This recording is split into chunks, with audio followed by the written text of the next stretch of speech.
All right, cool. All right, so when I was first asked to do this, I wasn't really sure what I was exactly going to cover. I thought about doing something with soils, but we always do soils, NRCS and soils. And then there's LIDAR. I don't know, I'm so burned out on LIDAR. I need to just do something else. So I thought, well, we've kind of got a neat historical imagery project going on. We've Wisconsin NRCS has partnered with APFO, the Aerial Photography Field Office in Salt Lake City, along with our Geo branch in Fort Worth to look at orthorectifying some NHAP imagery. And what is NHAP? Some people may not know, so we're going to kind of do a little background on some of the historical imagery. So NHAP stands for National High Altitude Photography. It was started in the 80s by NRCS, FSA, USGS, Forest Service, kind of the normal cast of federal agencies that have a very strong vested interest in aerial photography. It was one of the first really coordinated acquisitions of imagery in the lower 48. It's stereo imagery. It's both panchromatic and color IR, which is really nice, has a lot of different applications. I think for not only NRCS, but just a lot of different entities, there's a lot of applications for this type of imagery. The color IR is just, we've gotten where we're using a lot of color IR in terms of just vegetation assessments, a great deal of using it to do wetland IDs and delineation and that sort of thing. So you've got a combination of both panchromatic and color IR. Now, some of you, let's give it kind of a little bit of a historical perspective in terms of, kind of how does this imagery fit in with some of the more traditional imagery that some of you may be more familiar with. And I think what we'll do is we'll start with the current imagery that I know everybody's familiar with, and we'll kind of work our way backwards. Of course, we've got the National Agricultural Imagery Photography Program, NAP, that's flown by our sister agency, the Farm Service Agency, FSA.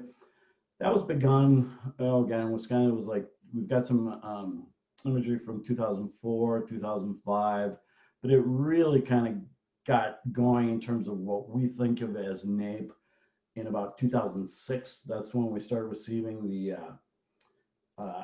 the compressed county mosaics, the SID files that we're all familiar with. It's what's fed into the service, and typically Wisconsin gets that reflown every 2 to 3 years.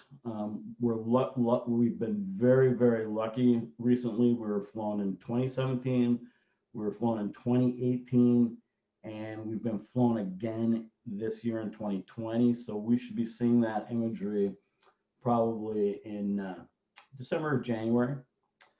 So then before NAP, there was what was called NAP, which is National Aerial Photography Program, which that was really the beginning of what we think of as sort of the black and white, true orthorectified photography, the DOQQs.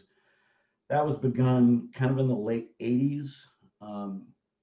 We in Wisconsin probably started really seeing it not until the early 90s. And NRCS was very, very highly involved in getting that imagery processed and ready and into the hands of our local partners here in Wisconsin, because during the early 90s all the way through probably the late 90s, even all the way up into the early 2000s, Wisconsin NRCS would partner with a local county as well as USGS to get that photography flown, processed, and turned into DOQQs, where it was a third partnership for that, because that was the key to the recompiling of the soils information to create the Sergo product. So that's kind of a big historical period there of where people really got their hands on orthophotography. Then prior to that was what was NHAP, which was this National High Altitude Aerial Photography. That was flown again, basically during the 80s. So that's sort of the precursor to what we think of as the beginning of digital orthophotography.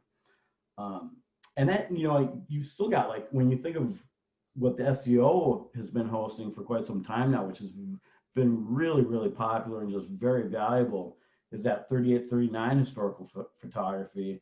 And then you've got all these county flights that were done and different things. But again, that NHAP was another really coordinated national acquisition. So it's just got a really sweet spot for filling in terms of chronology and timing for that period. So that's kind of what NHAP, NAP, and NAPE is. So, okay, that's NHAP. So again, kind of giving you a sense of a very robust, strong national program that was done during the 80s, going from 80 all the way through 87. Wisconsin was pretty much flown from 1980 to 1984. There might be a smattering in 85. So that gives you a sense of sort of the time period across the country and how things were flown. It's kind of interesting to see, there's that big yellow region where you can see they were doing huge flights through Texas. And then you see really weird pockets of kind of really small projects. So it would be kind of interesting to have a little more insight into why those occurred, but that's for another presentation, I guess. So basically, like I mentioned, we partnered with our USDA branch in Salt Lake City, APFO. And if you're not familiar with APFO, it's really it's kind of like the Library of Congress of aerial photography. They've got it all, man. It's rolls and rolls. They've got warehouses of film rolls, and they've been extremely active in terms of going and scanning a lot of this historical photography. And they've been kind of going from the oldest to the newest. So then we jumped in and partnered with our geo branch to kind of move the Wisconsin stuff forward, get that scanned. And it's going to be really, really high quality scans because APFO has, they've got dedicated scanners that are specific to scanning the original negatives. So just the scan itself is just really, really high quality. They're organizing those scans on network storage in Kansas City. And again, right now that's just scanned, it's not orthorectified. So that leads us to the next step, which is this is where we really became involved in terms of because we could have just gotten the scans and it's like, well, okay, that's great. They're not georeferenced. So we partnered with GeoBranch and we did a 50-50 split, and we're getting the whole state of Wisconsin's NHAP flight 1980 through 84 orthorectified. Those data sets are going to be they're going to be rectified by working with commercial vendors, universities, and partners. I'm pretty sure, I don't know if I can say this, but I will anyway. I'm pretty sure the vendor is going to be Surdex, who does the orthorectification on our images. There have been a few obstacles lately, just with, obviously with COVID and getting our contracting done, but I just spoke to our national imagery leader last week in Fort Worth, and it looks like everything's getting signed and the contracts are getting put in place.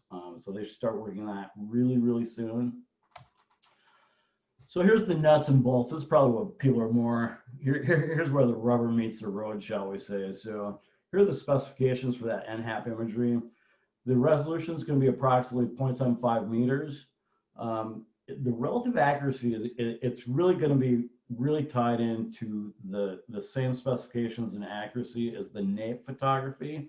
It's going to be UTM projection, all that stuff, the 1 in 12,000 plus or minus 10 meter national map accuracy standard. And then when we get into the products, is that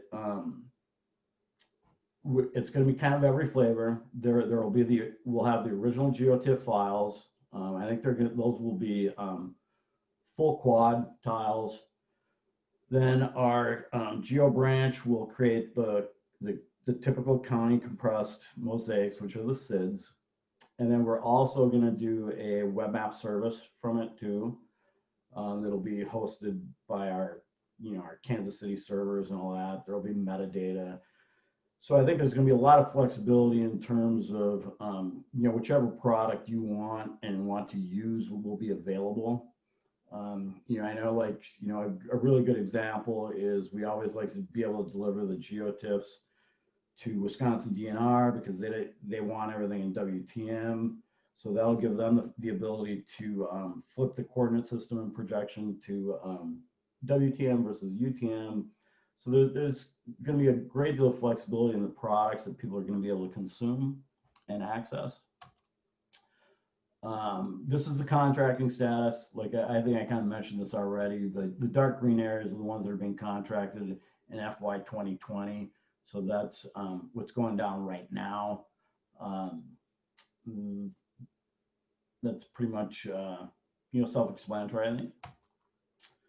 Unfortunately, the hard drive that had the Wisconsin imagery kind of got caught in COVID quarantine, and I wasn't able to get my hands on an actual image from Wisconsin. But this was just to kind of show you that it's going to be really, really tight and good compatibility between NAP and the NHAP orthorectified images.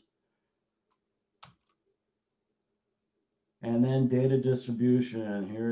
Here's what's going to happen. Like I mentioned, the geotiffs will come to the state office with metadata. And then at that point, it's when it kind of goes to Sam with Wisconsin View and to, NINA DNR, and whoever wants it can get it. The web service will be made available.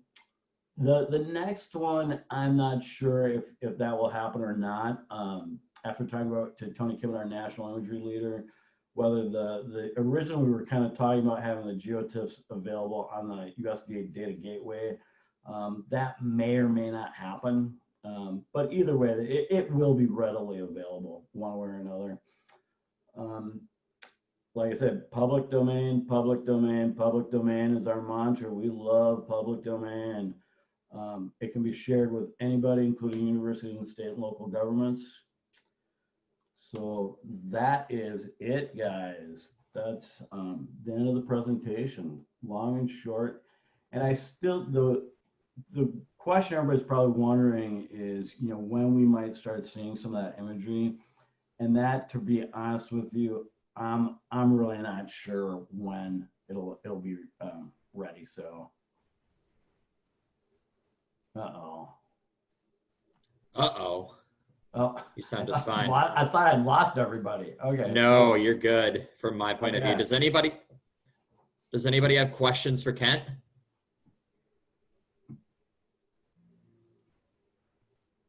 I am not seeing anything in the chat window. I have a question on the fun end. So the kid whose head you may or may not want to stick in the toilet anticipated you'd be sailing. Is that true? I'm trying to, but it's kind of hard getting out of the country right now. No, there is that issue. There's going to be some sailing, definitely. Excellent.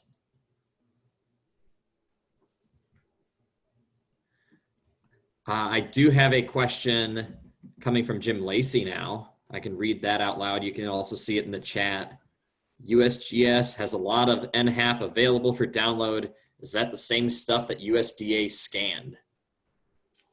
I would assume it is. Yeah, like I said, APFO has been scanning like crazy. They probably handed some of it off to USGS. But the question I would have, that may or may not be orthorectified. There are a number of states that have already been orthorectified. Off the top of my head, I do not know, couldn't tell you which those are, but yeah, yep. Yep. Excellent. Back on the fun note, Fred Yowsley asks if you're going to go to the Florida Keys. I don't know, I'm thinking Marquesas. I don't want to go to Florida. They've got too much COVID. I'm looking for isolation, man. Looking for the big piece of water to to keep that those fragments of DNA at bay. Keep But that yeah, contagion away. it's going to be interesting to see. Like I said, it's been almost 30 years. It's been a hell of a ride.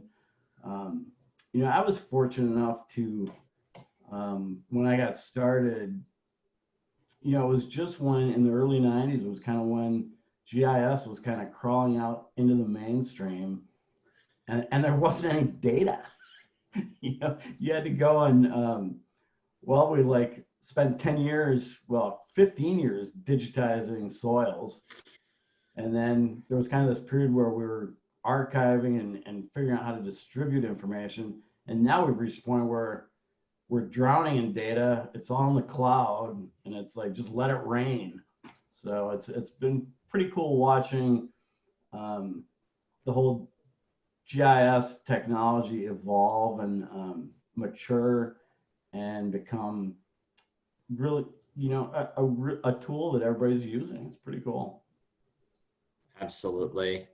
And you got to play a huge role in it, Kent, which is awesome. And there's a lot of things that you've worked with, dealt with, that like you're making all of our lives so much easier for it on this working end, which is fabulous. So thank you so much.